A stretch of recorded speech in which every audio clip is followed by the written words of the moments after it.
দর্শক দেখুন, কলকাতার আকাশে রহস্যময় 7টি ড্রোনের ঘোরাফেরা, উদ্বিগ্ন গোয়েন্দারা, নেপথ্যে চরবৃত্তি প্রশ্ন। রাতে কলকাতার আকাশে 7টা ড্রোন নাকি খুব ঘোরাফেরা করেছে। ফোর্ট উইলিয়াম যেখানে আছে কলকাতা, ওই যে হেস্টিংস ব্রিগেড বা দ্বিতীয় হুগলি সেতু বা ভিক্টোরিয়া, এইসব এলাকাতে রাতে 7টা ড্রোন নাকি ঘোরাফেরা করেছে। এবং সব থেকে অবাক যেটা আমি দেখছিলাম, অবাকের বিষয়, যে ড্রোনগুলো ঘুরলো, তারপর যে যার চলে গেল। পুলিশ নাকি এখনো ট্র্যাক করতে পারেনি কোথায় গেল, মানে কারা পাঠিয়েছিল। এখন নাকি তদন্ত করছে কলকাতা পুলিশ, এমনটা বলা হচ্ছে। কলকাতার আকাশে ড্রোনগুলো এলো, ঘুরলো, চলে গেল। খবর পেয়েছে, পরে পেয়েছে, বা জানি না কিভাবে পেয়েছে, সেটা হয়তো আরো পরে জানতে পারবো। প্রশ্ন যে এটা কলকাতা শহর, পুলিশ তো রাস্তাতে থাকে, পুলিশের অনেক তো সিস্টেম আছে, তো কোথা থেকে চলে গেল, কোথা থেকে এলো, এখনো বলতে পারছে না। তদন্ত চলছে, এখনো বলতে পারছে না কোথা থেকে এলো, কোথা থেকে চলে গেল। আর এইরকম একটা পরিবেশ এখন চলছে, একটা এইরকম একটা বিষয় চলছে, এত নজরদারির একটা ব্যাপার চলছে। সেখানে কলকাতা পুলিশের কি সেই সিস্টেম নেই এটাকে ট্র্যাক করা, ধরা সঙ্গে সঙ্গে? ঘুরে টুরে ছবি টবি তুলে চলে গেল, এখন বলছে তদন্ত চলছে, উদ্বিগ্ন গোয়েন্দার। আরে অবশ্যই উদ্বেগের বিষয়, অবশ্যই উদ্বেগের বিষয়, কিন্তু গেল কোথায়, এলো থেকে?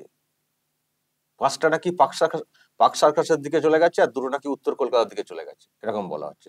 চলে গেল কোথায়? তারপরে পাক সার্কাসের দিকে চলে গেল, জানা গেল, তার গেল কোথায়? আর কত সময় লাগবে এটাকে ট্র্যাক করতে, জানতে? প্রিয় দর্শক, আমি শফিকুল ইসলাম এবং আপনারা দেখছেন আরামবাগ টিভি। সত্যিই খুবই উদ্বেগের একটা ব্যাপার যে কলকাতা শহরে এইরকম চরবৃত্তি চলছে। চরবৃত্তি তো বটেই, রাতের আকাশে ড্রোন ঘোরাঘুরি করবে, ছবি তুলবে, চলে যাবে, এটা ছেলেখেলা কথা। আর ড্রোন তো যেখানে সেখানে ওইভাবে তো ওড়ানো যায় না। পাবলিক যে কোনো কারণে কোথাও কেউ ড্রোন ওড়াবেন, যেখানে সেখানে ওরকম তো করা যায় না। এখন তো ড্রোন ওড়ানোর ক্ষেত্রেও অনেক রেস্ট্রিকশন তো রয়েছে তো ওড়ানো যায় কি আবার রাতের আকাশে, আবার এই সময়, এই পরিবেশে, যেখানে ড্রোন একটা খুবই সেন্সিটিভ বিষয় হয়ে দাঁড়িয়েছে।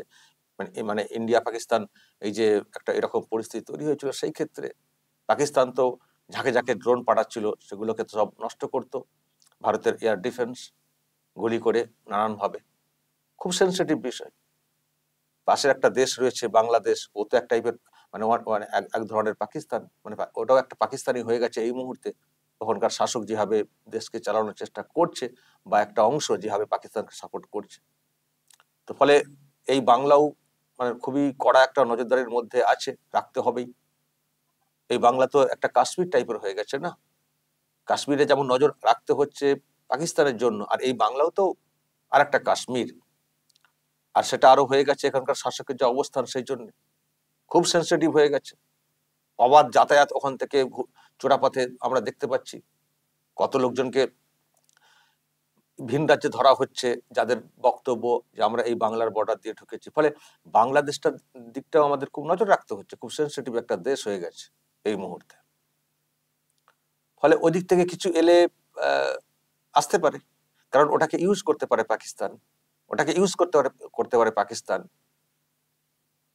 মানে বাংলাদেশের তো নিজস্ব সেরকম কিছু নেই, তো কিছু কিছু কেমন করার চেষ্টা করতে পারে।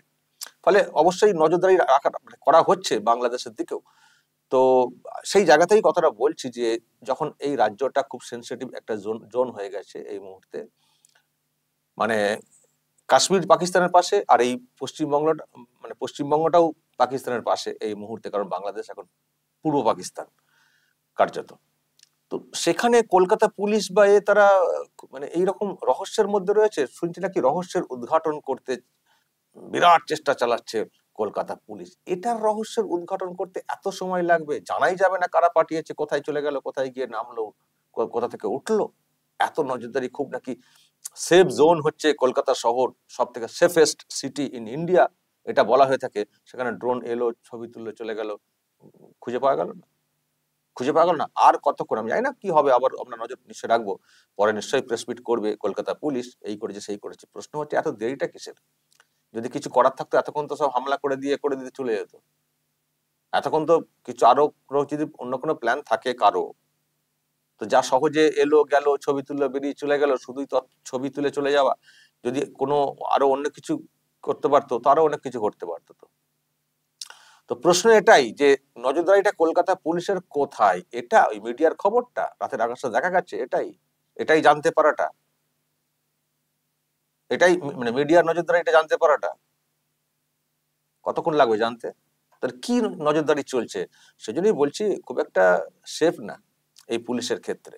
এখানে আর্মির নজরদারি অনেক বেশি বাড়াতে হবে। আমাদের রাজ্যে আর্মির নজরদারি অনেক বেশি বাড়াতে হবে। কলকাতা পুলিশের বা রাজ্য পুলিশের যা অবস্থা এবং এদের যা হেলদোল, খুব বেশি মানে ভরসাযোগ্য না। জম্মু কাশ্মীরে যেমন সেন্ট্রাল ফোর্স অনেক বেশি রাখা আছে এবং কেন্দ্রশাসিত অঞ্চল হয়ে মানে করা রয়েছে। একটা ঘটনা ঘটে গেছে পেহেলগ্রামে, সেখানে তো হঠাৎ করে ওই জায়গাটা খুলে দেওয়া, সেখানে অ্যালার্ট করা হয়নি সিকিউরিটি সিস্টেমকে। যেখানে ঘটনা ঘটেছে ওখানটা তো মানুষ তো যেতে পারতেন না, ওখানে হঠাৎ করে খুলে দেওয়া হয়েছিল। তো প্রপার সিকিউরিটি অ্যারেঞ্জমেন্ট ছিল না, তার মধ্যে ঘটনা ঘটে গেছে। অবশ্যই সেটা সিকিউরিটির একটা ল্যাপসের ব্যাপার আছে, সেটা তো অস্বীকার করার জায়গা নেই। সিকিউরিটি সিস্টেমকে না বলে খুলে দেওয়া হলেও সিকিউরিটি সিস্টেমের নজরদারিটা থাকাটা উচিত ছিল, সেটা তো আলাদা বিষয়। কিন্তু পাকিস্তান যে কাণ্ডটা করেছে, নিরীহ মানুষকে মেরে দিয়ে চলে যাওয়াটা, সেটা তো একেবারেই কাম্য ছিল না। কাম্য ছিল না। মানে আমরা কোথায় কি ঘিরে ঘাড়ে রাখছি সেটা দেখে গুলি চালিয়ে দেবো, মেরে দিয়ে চলে যাবো, বিরাট বীরত্বের কাজ, তাই না? আমরা যেমন সিকিউরিটি সিস্টেম বৃদ্ধির কথা বলছি, কিন্তু পাকিস্তান জঙ্গিদের মাধ্যমে যে কাজগুলো করছে তারও নিন্দা করছি, তার ব্যবস্থা নিতে হবে। তো তবুও যদি ওখানে আরো আঁটো সিকিউরিটি সিস্টেম না থাকতো, হয়তো আরো ঘটনা ঘটাতে পারতো পাকিস্তান, আরো ঘটনা ঘটাতো, রোজই ঘটাতো। সেটা পারেনি। কিন্তু এখানে যা সিস্টেম, এখানে হয়তো ওইভাবে অ্যাটাকিং মোডে পাকিস্তান ঘুরপথে এখনো বাংলাদেশকে ইউজ করা হয়তো করছে না, কিন্তু করতে কতক্ষণ? তো সেই জন্যই বলছি যে এখানকার সিকিউরিটি অনেক বেশি আঁটাসাঁটা হওয়া প্রয়োজন রয়েছে। আমি তো বলবো এখানেও কেন্দ্রশাসিত অঞ্চল করে দেওয়া উচিত। যেভাবে লোকজনদের আনাগোনা বাংলাদেশ থেকে বেড়েছে অবৈধ অনুপ্রবেশের মাধ্যমে, গোটা দেশে ছড়িয়ে দেওয়া হয়েছে। দেশের অন্যান্য রাজ্যের সরকার তারা সেটাকে আইডেন্টিফাই করার চেষ্টা করছে এবং ফেরত পাঠানোর চেষ্টা করছে, কিন্তু এখানকার সরকার কোনো উদ্যোগ নিচ্ছে না। ফলে এখানকার খুব এটা একটা আঁতুর ঘর হয়ে গেছে, এরকম লোকজনদের একটা আঁতুর ঘর হয়ে গেছে। ফলে এখানে এখানে মানে ঢুকে পড়ে এখান থেকে কেউ উড়িয়ে দিয়ে কিছু ছবি তুলে পাঠানোর চেষ্টা করছে কিনা অন্য কোথাও, কে বিশ্বাস করবে? আমি এটা বলবো না যে বাংলাদেশ থেকে ড্রোন এসে উড়ে উড়ে এখানে চলে এসছে, সেটা তো রকম না। তো হয়তো কেউ বলতেও পারেন আপনারা, সেটা অন্য বিষয় আপনাদের। কিন্তু অতটা আমি এখনই ভাবছি না যে বাংলাদেশ থেকে একেবারে কলকাতায় ড্রোন পাঠানো হয়েছে। কিন্তু বাংলাদেশ পন্থী বা বাংলাদেশ থেকে ঢুকে লোক এখানে এসে ঢুকে পড়ে ছবি তুলে কোথাও তথ্য প্রচার করছে না, সেটাই আমরা কি করে বলবো? ফলে লোকাল সিস্টেম অনেক বেশি আঁটাসাঁটা হওয়া প্রয়োজন রয়েছে, তো সেটা যারা রাজ্যের দায়িত্বে আছে এই ধরনের ল অ্যান্ড অর্ডার দেখার, তাদের দায়িত্বটা বেশি। তো যদি সেটা না হয় তাহলে অবশ্যই সেন্ট্রাল ফোর্সের টোটাল নজরদারির প্রয়োজন রয়েছে, টোটাল। আর আগামী দিনে যা পরিস্থিতি, তাতে এই রাজ্যে যদি পরিবর্তন না আসে তাহলে কিন্তু অবশ্যই এটাকে কেন্দ্রশাসিত অঞ্চল করতে হবে। না দেখবেন কি বাংলার হালটা হয়, দেখবেন কি অবস্থা হয় বাংলার।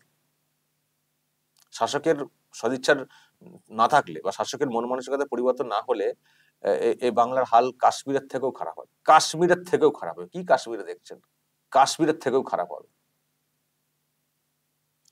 তো যাই হোক দর্শক, খুবই উদ্বেগের ব্যাপার, কারা এই ড্রোন পাঠালো এবং চলে গেল, কি করে এটা হতে পারে? কেন পুলিশের এত সময় লাগছে এটাকে খুঁজে বের করতে? কোথায় দুর্বলতা? নিশ্চয়ই দর্শক এইসব প্রশ্ন উঠবে এবং অবশ্যই কলকাতা শহরের নিরাপত্তা তথা এই রাজ্যের নিরাপত্তা কিন্তু প্রশ্নের মুখে পড়ে গেল, সেটা কিন্তু বলাই যায়। দর্শক বলবেন যদি আপনাদের এই নিয়ে আরো কিছু বলার থাকে, অবশ্যই বলবেন কমেন্ট বক্সে। নজর রাখবেন আরামবাগ টিভিতে।